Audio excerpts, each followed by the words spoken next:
దొండకాయతో మంచి రుచిగా అన్నంలోకి కమ్మగా తినే విధంగా దొండకాయ మసాలా కర్రీని, అలాగే దొండకాయ వేపుని చూపించబోతున్నానండి. దొండకాయతో ఇలా మనం చాలా ఈజీగా ఎంతో రుచిగా చేసుకోవచ్చు. ఒక్కసారి ఇలా చేసుకుని చూడండి. సింపుల్ మెథడ్‌లో చేసిన మంచి రుచిగా కుదురుతాయి. అన్నంలోకి, చపాతీలోకి ఈ దొండకాయ రెసిపీస్ పర్ఫెక్ట్‌గా సరిపోతాయి. మరి లేట్ చేయకుండా వన్ బై వన్ చూసేద్దాం రండి. ముందుగా దొండకాయ మసాలా కర్రీని చూపిస్తాను. దీనికోసం 250 నుండి 300 గ్రాముల వరకు దొండకాయల్ని తీసుకొని బాగా కడిగి గుత్తి వంకాయను ఎలా అయితే కట్ చేస్తామో అలా కట్ చేయండి. ఇక్కడ నేను ఒక సైడ్ ఇలా ఘాటు పెట్టాక అపోజిట్లో మరో సైడ్ ఘాట్లు పెట్టి తీసుకుంటున్నాను. దీంతో మనకు దొండకాయ చక్కగా ఉడుకుతుంది. అలాగే మసాలా అనేది లోపలి వరకు బాగా పడుతుంది. ఇలాగే దొండకాయలన్నిటినీ కట్ చేసి రెడీగా పక్కనుంచండి. స్టవ్ ఆన్ చేసి ప్యాన్లోకి ఒక 2 టేబుల్ స్పూన్ల వేరుశనగ గుళ్ళను తీసుకొని మంటను మీడియం ఫ్లేమ్లో పెట్టి ఒక 2 నిమిషాల పాటు ఇలా కలుపుతూ వేపండి. ఎప్పుడైతే ఇవి ఇలా దూరగా వేగుతాయో అప్పుడు ఇందులోకి ఒక టేబుల్ స్పూన్ ఎండు కొబ్బరి ముక్కల్ని తీసుకొని మరో నిమిషం పాటు ఫ్రై చేయాలి. ఇక్కడ నేను ఎండు కొబ్బరి తీసుకున్నానండి. ఇంట్లో పచ్చి కొబ్బరి ఉంటే పచ్చి కొబ్బరినైనా తీసుకోవచ్చు.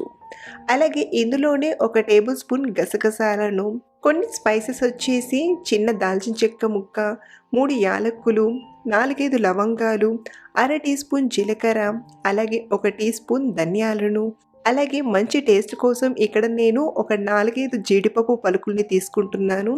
జీడిపప్పు వేయడం పూర్తిగా ఆప్షనల్ అండి, కానీ వేస్తే టేస్ట్ అనేది చాలా బాగుంటుంది. సో ఇలా తీసుకున్న వీటిని మంటను మీడియం ఫ్లేమ్లో పెట్టి కలుపుతూ బాగా వేపాలి. అలాగే ఈ మసాలాలో నేను ఒక టేబుల్ స్పూన్ గసగసాలు తీసుకున్నాను కదా, మీరు ఆ ప్లేస్లో నువ్వులనైనా తీసుకోవచ్చండి. నువ్వులు తీసుకుని చేసిన ఈ మసాలా కర్రీ రుచి అనేది చాలా బాగుంటుంది. దూరగా బాగా వేగాక ఇప్పుడు వీటిని ఒక ప్లేట్లోకి తీసుకొని పూర్తిగా చల్లారనివ్వాలి. ఇవి పూర్తిగా చల్లారేలోపు మళ్ళీ ఇదే ప్యాన్లోకి ఒక 3-4 టేబుల్ స్పూన్ల ఆయిల్ని తీసుకొని వేడి చేసుకుందాం. ఆయిల్ వేడయ్యాక మనం కట్ చేసి పెట్టిన దొండకాయల్ని తీసుకొని మంటను హై ఫ్లేమ్లో పెట్టి కలుపుతూ ఫ్రై చేయండి. ఇలా దొండకాయల్ని మనం ముందుగా ఫ్రై చేయడం వలన ఇవి కర్రీలో వేసి ఉడికించేటప్పుడు తొందరగా మగ్గిపోతాయి. అలాగే రుచి కూడా చాలా బాగుంటుంది. అయితే దొండకాయలో ఉన్న వాటర్ అనేది కాస్త చిట్లుతుంది, కాబట్టి కవర్ చేసి మధ్యలో కలుపుతూ బాగా ఫ్రై చేయాలి. ఇవి ఫ్రై చేయడానికి కనీసం ఒక 7-8 నిమిషాల వరకు టైం పడుతుంది. కాబట్టి అలాగే వదిలేయకుండా ఇలా మధ్యలో కలుపుతూ ఈవెన్గా దొండకాయల్ని బాగా ఫ్రై చేయండి. ఇవి ఫ్రై అయ్యేలోపు మరో పక్కన మనం ఫ్రై చేసి పెట్టిన మసాలాలు కూడా పూర్తిగా చల్లారిపోయాయి. వీటిని మిక్సీ గిన్నెలోకి తీసుకొని మెత్తగా గ్రైండ్ చేయండి. అయితే ఇలా మనం ఒకసారి గ్రైండ్ చేశాక ఇందులోనే ఒక 2 రెబ్బల చింతపండును, అలాగే కొంచెం నీళ్ళను కూడా తీసుకొని మెత్తగా గ్రైండ్ చేసుకుందాం. ఇలా చింతపండు మనం గ్రైండ్ చేసేటప్పుడు వేయడం వలన ఎక్స్ట్రాగా చింతపండు రసం వేసే పని ఉండదు. చూడండి, మనకు ఈ మసాలా పేస్ట్ అనేది ఎంత ఫైన్గా ఉంటుందో, గ్రేవీ కూడా అంతే పర్ఫెక్ట్ టెక్స్చర్ అనేది వస్తుంది. సో ఇలా గ్రైండ్ చేసిన ఈ మసాలా పేస్ట్ని రెడీగా పక్కన పెట్టిస్తున్నాను. చూడండి, మరో పక్కన దొండకాయలు కూడా బాగా ఫ్రై అయ్యి లైట్గా కలర్ మారాయి. ఇప్పుడు వీటిని ఒక ప్లేట్లోకి తీసుకొని పక్కన పెట్టేసుకుందాం. మనకు ఆయిల్ అనేది కర్రీ చేయడానికి సరిపడా ఉంది. ఇన్ కేస్ మీకు ఏమైనా ఆయిల్ తగ్గినట్టు అనిపిస్తే ఒక టేబుల్ స్పూన్ ఆయిల్ని తీసుకోవచ్చు. ఇప్పుడు ఇదే ఆయిల్లోకి మంచి టేస్ట్ కోసం ఒక బిర్యానీ ఆకులు, అలాగే అర టీ స్పూన్ జీలకర్ర వేసి కాస్త ఫ్రై చేయాలి. ఇందులోనే 2 కట్ చేసిన పచ్చిమిరపకాయ ముక్కల్ని, 1 కట్ చేసిన ఉల్లిపాయ, అలాగే కొంచెం కరివేపాకు వేసి ఫ్రై చేసుకుందాం. ఉల్లిపాయ అనేది ఇలా దూరగా ఫ్రై అయ్యాక ఇప్పుడు ఇందులోకి 1 టీ స్పూన్ ఫ్రెష్గా దంచిన అల్లం వెల్లుల్లి పేస్ట్ని తీసుకొని ఫ్రై చేయండి. ఇది కూడా ఇలా బాగా ఫ్రై అయ్యాక 1 కట్ చేసిన టమాటాను తీసుకొని ఫ్రై చేసుకుందాం.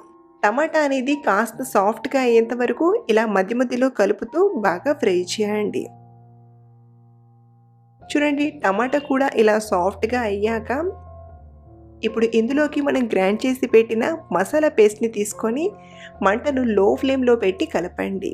మనం అన్నీ కూడా వేపి తీసుకున్నాం కాబట్టి ఈ ఆయిల్లో 1-2 నిమిషాలు ఇలా ఫ్రై చేస్తే సరిపోతుంది. చూడండి, ఆయిల్ కూడా సపరేట్ అవ్వడం స్టార్ట్ అయింది కదా. ఇప్పుడు ఇందులోకి 1/2 టీ స్పూన్ పసుపుని, 1.5 టీ స్పూన్ కారం. మీరు స్పైసీ కొంచెం ఎక్కువగా తినేవారైతే 2 టీ స్పూన్ల వరకైనా తీసుకోవచ్చు. అలాగే రుచికి సరిపడా ఉప్పుని తీసుకొని బాగా కలపండి. ఇలా కలిపేటప్పుడు మీకు మసాలాలు ఏమైనా మాడిపోయినట్టుగా అనిపిస్తే కొంచెం వాటర్ వేసైనా కలపొచ్చండి. కానీ మసాలాలు ఏమైనా మాడిపోతే రుచి కూడా మారిపోతుంది. సో ఇదంతా 1 నిమిషం పాటు ఇలా కలుపుతూ ఫ్రై చేశాక ఇప్పుడు ఇందులోకి గ్రేవీకి సరిపడా నీళ్లను తీసుకుందాం. సుమారు 1.5 కప్పు వరకు నీళ్లను వేసి బాగా కలపండి. చూడండి, గ్రేవీ అనేది మరీ గట్టిగా ఉండద్దు, మరీ పలుచగా ఉండద్దు. ఇది ఉడికేసరికి దగ్గర పడుతుంది కాబట్టి ఇలా ఉంటే సరిపోతుంది. ఎప్పుడైతే గ్రేవీ ఇలా తుకతుక ఉడకడం స్టార్ట్ అవుతుందో అప్పుడు ఇందులోకి మనం ఫ్రై చేసి పెట్టిన దొండకాయలని తీసుకొని మిక్స్ చేసుకుందాం. సో ఇలా బాగా కలిపాక ఇప్పుడు కవర్ చేసి మంటను లో టు మీడియం ఫ్లేమ్లో పెట్టి దొండకాయలు బాగా ఉడికేటంత వరకు ఉడికించండి.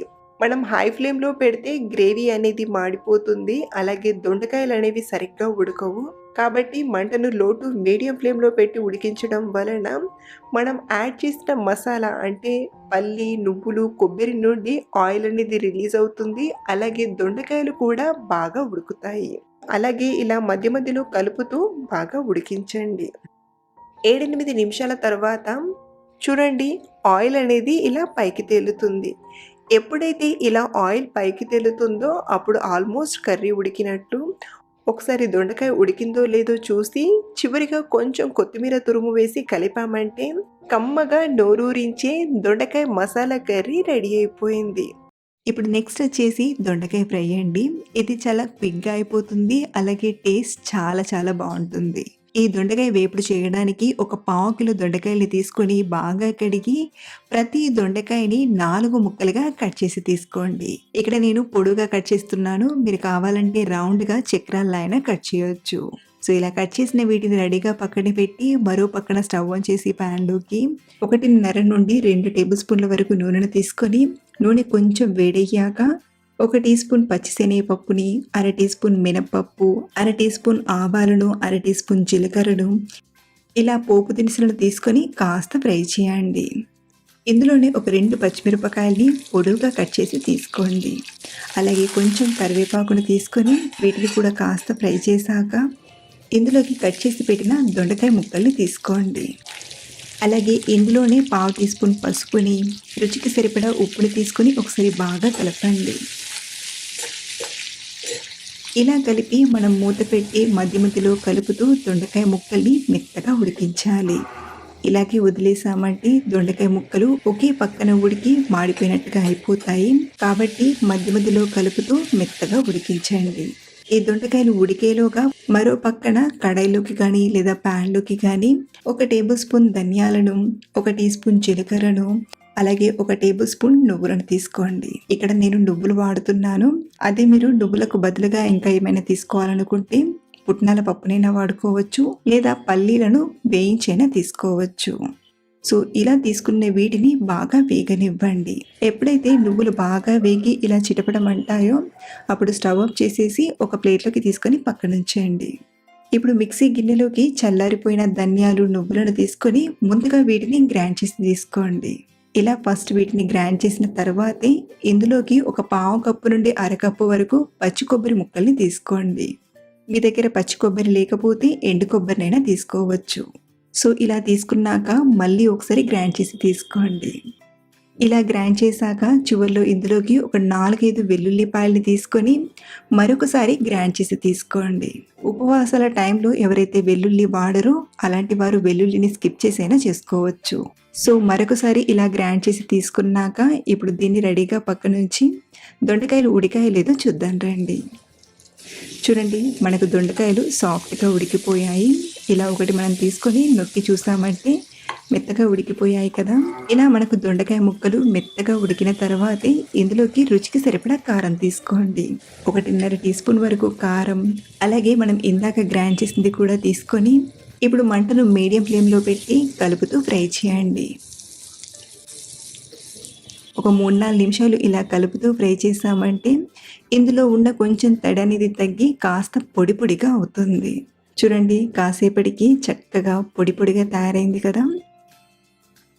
ఇప్పుడు చివరిగా కొంచెం కొత్తిమీర ఆకును తీసుకొని కలిపి స్టవ్ ఆఫ్ చేసేయడమే. ఈ స్టైల్లో చేసిన దొండకాయ వేపుడు రుచి చాలా చాలా బాగుంటుంది. ఇలా మనం పచ్చి కొబ్బరి మిగిలిపోయినప్పుడైనా లేదా దొండకాయతో రుచికరమైన వేపుడు చేయాలన్నా ఇలా సింపుల్ వేలో ఒకసారి చేసుకొని రుచి చూడండి. Thank you for watching.